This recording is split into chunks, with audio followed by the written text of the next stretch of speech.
Brian Tonna ta' Nexia BT ammetta li kien hemm nuqqasijiet fil-mod li bih il-Gvern Laburista għażel l-Electrogas għal Power Station, madankollu jinsisti li kikullum jerġa' jagħżel l-istess. U għalkemm kien dak li firma r-rapport li qal li l-Electrogas kellu jkun l-aħjar offerent u qal li ma jiftakarx min kiteb ir-rapport.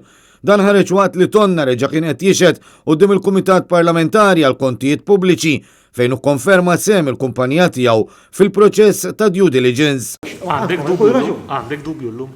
Le, m'għandix. M'għandekx. Aqas wara r-rapport tal-NEO. M'għandekx dubju. Le, m'għandix dubju. Jiena rajt ukoll il-ġimgħa l-rapport tal-NEO u fi ħafna kritika. Minn dak li rajt inti issa, mill-esperjenza tiegħek minn dak li qal l-awditur. Ma tħoss li kien hemm xi ħaġa ħażina x'imkien? ħażina u tajba, mhux ħan ikkummenta ħażina u tajba, però meta qrajt ir-rapport tal-awditur, nifhem li kien hemm affarijiet jew kien hemm sitwazzjonijiet assolutament m'għandux jaqsmu miegħi illi setgħu saru aħjar. Fix-xhieda tiegħu ta' ġurament Brian Tonna konferma li kien konsulent fl-uffiċċju tal-Prim Ministru u li kien juża uffiċċju qrib ħafna tal-Prim Ministru ta' Chief of Staff. U anke konferma li bejn l-2013 u l-2015 iddedika ħafna ħin f'Kastilja, tant li wara dak iż-żmien u kien għażel li jieqaf biex jiddedika aktar ħin fuq ix-xogħol ta' Nexia BT. Dwar dawk is-sentejn, Brian Tonna qal li normalment kien iżomm kuntatt ma' Chief of Staff tal-Prim Ministru Keith Schembri. Ma' min kont inti l-iktar li tinteraġixxi f'dil ħaġa tar-rwol tiegħek ta' konsulent fl-Uffiċċju tal-Prim Ministru?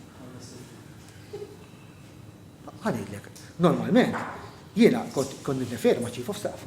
Mistoqsi mid-deputati tal-Oppożizzjoni fil-Kumitat Beppe Fenikadami, Kerel Aquilina u Ryan Kallus għand min kellhom jispiċċaw il-kumpaniji li Nexia BT rreġistrat fil-Panama, Brian Tonna weħel fi kliemu. L-ewwel qal li l-ebda waħda ma kienet intenzjonata l ħadd, iżda f'nifs ieħor qal li dawn spiċċaw għand persuna Brażiljana għand Keith Schembri u Konrad Mizzi u r-raba' baqgħet għandu. Għalkemm aktar tard reġa' dawwar kliemu u qal li din ukoll eventwalment kellu l-intenzjoni li jbieħha. Daw il-kumpaniji li ma kienu intenzjonati għal ħadd spiċċaw, waħda għand Konrad, waħda għand Keith, waħda għand Brażiljan qed tgħidilna u l-mistoqsija l-oħra, u l-oħra għal min? Għal min?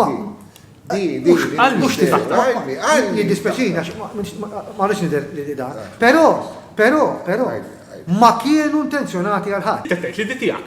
Imma tiegħi mhux tgħodet, tiegħi biex eventwalment ta' sedit. Sa dan it-tant fil-bidu tal-laqgħa Brian Tonna ma provdix informazzjoni dwar il-kumpaniji li għandu jew kellu involviment fihom għax qal li m'għandux aċċess għalihom minħabba li dawn jinsabu taħt il-kappa ta' żewġ inkjesti maġisterjali. F'parti oħra tax-xhieda tiegħu Tonna qal li fi żmien Muscat kien ta' xi rigali lill-Prim Ministru fosthom sketch li tiswa 15-il euro u fl-ixkun żejt.